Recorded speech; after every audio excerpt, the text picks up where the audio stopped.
사람은 혼자 있을 때만 진정한 자신이 될 수 있다. 혼자 있기를 좋아하고 스스로 외로움을 즐기는 사람은 뛰어난 정신을 가진 사람이다. 이들은 고독으로부터 두 가지 장점을 취한다. 하나는 타인과 함께하지 않는다는 장점이고, 다른 하나는 자기 자신과 함께 한다는 이점이다. 고독한 사람은 인간관계에 연연하며 중요하지 않은 것에 정신과 마음을 빼앗기지 않는다. 여기에 그들의 고독이 존재하고 이것이 바로 강점이 된다. 혼자 사색하는 사람의 사상과 계획은 다른 사람들에게 잘 이해받지 못한다. 천재만이 천재를 알아보듯 진정으로 홀로 자유로운 자만이 깊게 사색하는 일을 알아볼 수 있다. 타인과의 관계에 연연하여 시간을 낭비하지 않고 한껏 모아둔 정신적 에너지를 내면의 목소리를 듣는 데 쏟는다. 고독을 벗삼는 사람들은 높은 이상의 소유자다. 그들은 땅 위에서 이상을 실현해 보려고 힘쓴다. 그러나 현실은 그 이상과 멀다. 높은 이상의 별을 가슴속에 그리면서 살아가는 그들은 외로울 수밖에 없다. 인간은 마침내 혼자가 됨을 통해 자기 자신을 알게 된다. 인간이 고독의 소중함을 모른다면 자유의 소중함도 알지 못할 것이다. 왜냐하면 인간은 오직 혼자일 때만 진정한 자유를 느낄 수 있기 때문이다. 사람은 오로지 자기 자신과 있을 때 가장 조화로운 상태에 이를 수 있다. 홀로 있을 때 비로소 진정한 마음의 평화와 안정에 이를 수 있다. 지혜로운 사람은 자신에게 주어진 인생을 자신의 고독 속에서 즐긴다. 하지만 어리석은 사람은 고독함이 주는 무료함을 두려워한다. 그래서 매번 저급한 즐거움으로 잠깐의 쾌감에 취하려 한다. 이 가볍고 참을성 없는 쾌락의 욕구로 인해 온갖 문제에 휘말리게 되고 그 어두운 소용돌이로 빠져들게 되는 것이다. 사람의 일생이란 고통과 무료함 사이를 오가는 시계추와 같다. 이 두 개의 균형이 맞지 않으면 나 자신을 잃고 흔들리게 되거나 호련히 혼자 사색할 수 있는 보물과도 같은 시간을 낭비하게 된다. 인간은 원래 외로운 존재지만 모든 뛰어난 인물들은 유난히 더 외롭다. 고독은 그들의 운명이다. 인생을 깊이 있게 살려는 자는 혼자됨을 각오해야 한다. 인생의 위대함은 외로움 속에서 탄생한다는 사실을 이해할 필요가 있다. 타인에게서 자유로워지는 연습이 필요하다. 남의 시선을 중요하게 여기는 습관은 굳어지면 굳어질수록 삶은 그만큼 해롭고 불리해진다. 우리의 거의 모든 고뇌와 번민은 다른 사람이 나를 어떻게 생각할까 하는 걱정에서 비롯된다. 남의 눈을 의식하는 순간 고요했던 기분은 흐트러지고 불안이 나를 지배하기 시작한다. 내 행복의 기준이 갑자기 남에 의해 좌지우지되는 순간이다. 칭찬을 받으면 가볍게 넘기고 비판을 받아도 가볍게 넘겨라. 칭찬은 바람 불면 흩어지는 한낱 구름과 같은 것일 수도 있다. 비판은 사고방식이 천박하거나 소견이 좁고 생각이 빈약한 사람이 한 것일 수도 있기 때문이다. 남들을 신경 쓰지 않고 남들이 알아주는 걸 개의치 않으며 사는 사람은 훨씬 행복하다. 남들의 시선을 끊임없이 의식하는 사람들은 다른 이들의 노예일 뿐이다. 노예는 늘 주인에게 속박되어 있고 그의 눈치를 살피고 명령에 따라 살아간다. 타인의 기준이 중요하다면 결국 그들의 노예일 뿐이다. 하루빨리 남들의 시선에서 벗어나 혼자가 되어라. 행복하기 위해서는 진정한 자아와 남의 눈에 비친 자신을 확실히 구분해야 한다. 결국 인간의 행복은 얼마나 홀로 잘 견딜 수 있는가에 달려 있다. 혼자 있는 시간에 감사하고 시간을 나의 편에 두어라. 고독의 시간에 자신을 더 발전시키고 성장시키려고 노력하라. 외로움을 다른 사람으로 채우려고 하지 말고 내가 먼저 스스로의 벗이 되어라. 내가 진정 원하는 것이 무엇이고 언제 행복해 하는지를 탐색하여 작은 행동의 변화만으로도 행복할 수 있는 사람이 되어라. 스스로가 원하는 나의 모습을 갖추었을 때 애써 티를 내지 않아도 아름다움이 빛을 발하고 주변에 사람들이 모여들 것이다. 내가 꽃이 되면 나비는 자연스럽게 찾아온다. 인생이란 혼자서 목적지에 이르는 여행이다. 인간의 삶은 외부적인 요소에 의해 좌우되는 것이 아니라 자신의 내면에서 비롯되는 것이다. 사람은 자신의 삶에서 자유롭게 선택할 수 있으며 그 선택이 자신의 삶을 결정한다. 그러나 이러한 자유와 선택 역시 고독함을 동반한다. 인생에서 우리가 마주하는 거의 모든 문제들은 모호하기 짝이 없고 미래를 예측할 수 없기 때문이다.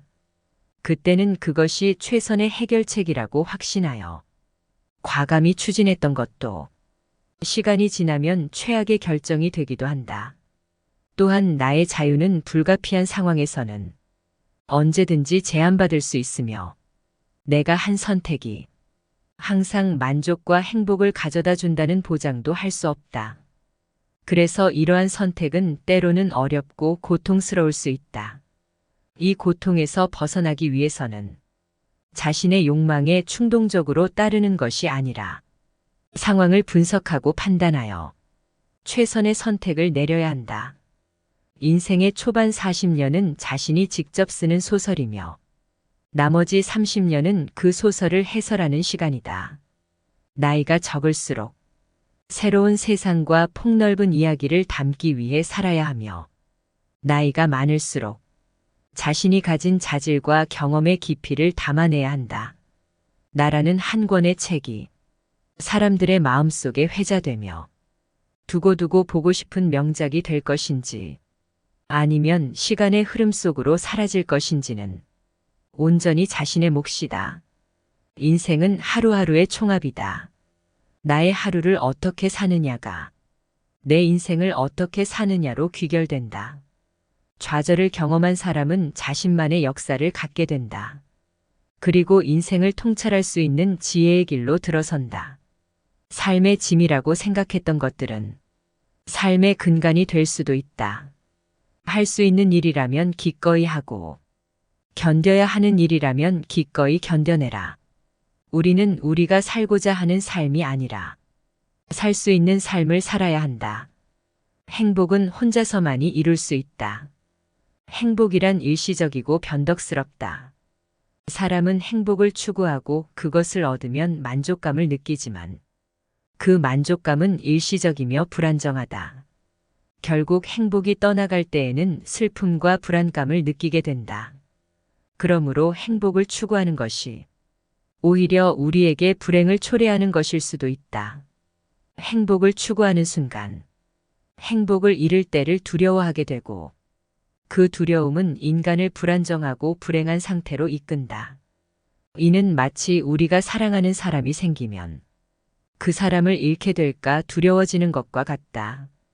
그래서 되려 행복을 추구하는 것보다 불행에 대한 수용력을 키우는 것이 더욱 중요해진다. 불행과 고통은 인간을 성장시키는 도구다. 불행은 우리에게 성숙을 가져다 준다. 사람은 행복한 상태에서는 자신의 한계를 느끼지 못하며 어떤 문제가 생겼을 때도 대부분은 긍정적으로 대처할 수 있는 능력을 갖추지 못했다는 것을 기억해라. 그러나 마침내 불행과 고통이 찾아올 때 자신의 한계를 깨닫고 문제를 해결하기 위해 더 많은 노력을 기울인다. 인생에서 굴곡진 고생을 하지 않은 사람보다 여러 번의 시련과 불행을 겪으면서 내면이 다져진 사람들의 정신이 더 단단한 경우가 많다. 이렇게 불행과 고통을 통해 자신의 내면을 깊이 탐구하고 자아를 발전시킬 수 있다. 이는 역설적이게도 불행의 지혜라고 불린다.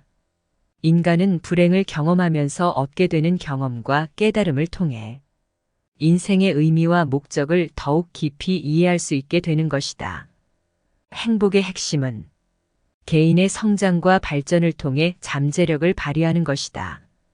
사람은 누구나 자신이 가진 능력의 최대치를 발휘하고 내면의 욕구를 충족시키는 것을 통해 진정한 행복을 느낄 수 있다. 이러한 자아 실현을 하기 위해서는 나 자신에 대해 끊임없이 집요하게 관찰해야 한다. 그러기 위해서는 타인의 눈을 의식하는 것을 멈추고 한낱 인간관계에 연연하지 않으며 오롯이 나 자신의 목소리에 집중해야 한다. 타인을 아는 자는 지혜로울 뿐이지만 자신을 아는 자는 명철하다. 이는 다른 누군가가 대신해 줄 수 있는 것이 아닌 홀로 외로이 해야만 하는 작업이다. 이와 달리 보다 쉽게 우리를 행복하게 해줄 수 있는 일들도 있다.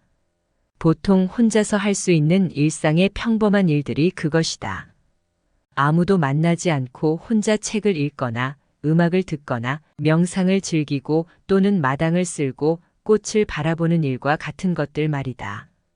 넓고 큰 것을 추구하기보다 작은 것에 시야가 머무를수록 행동 범위가 넓은 것보다 좁을수록 행복의 크기는 더욱 커진다. 세상을 넓게 보면 욕망이 커진다.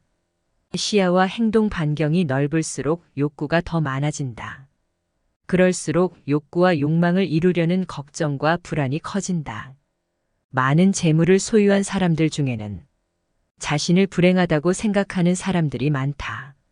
그들은 정신적인 풍요가 주는 외적인 것에 관심을 기울이기 때문에 수많은 재물을 소유했다 할지라도 공허한 영혼을 가진 경우가 많다.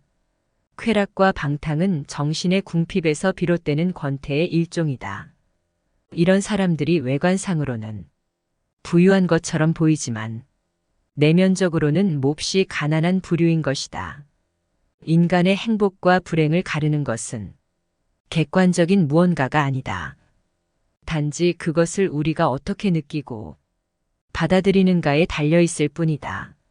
자신의 내면을 잘 이해하면 할수록 행복의 땅에 보다 가깝게 접근할 수 있다. 행복은 자기 자신에게 만족하는 사람에게만 존재한다.